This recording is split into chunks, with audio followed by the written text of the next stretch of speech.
Selfie dito, selfie doon. Pero ang hiling ng mga Pinoy na basta-bastang pagkuha ng litrato, malapit na raw ipagbawal?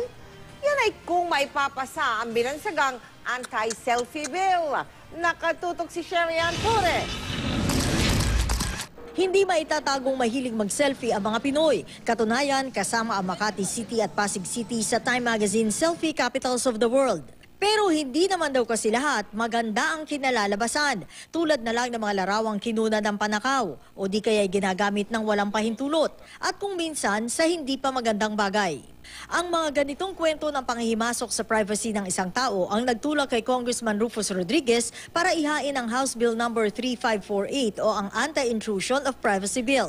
We are preventing, for example, the trespassing of private property. The second one is using this lens, this telephoto lens.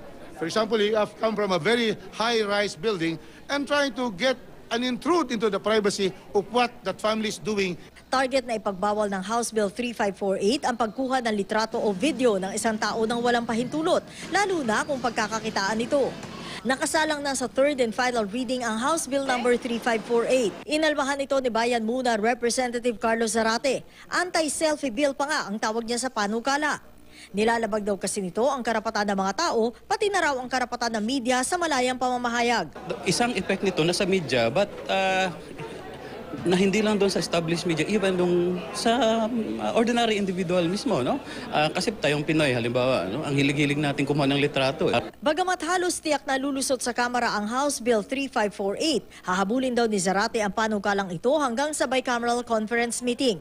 Paglilinaw naman ni Rodriguez, You read the bill, there's nothing about selfie, no word about selfie. Sinadona Adjoris na ugali na mag-selfie kahit saan. Magkaiba rin ang pananaw sa panukala. Okay lang din kasi may mga ano, 'di ba? May mga video na parang ano, yung katulad mga scandal, mga ganon. Kasi ano, parang ano na rin yun, personal na bagay ng ano.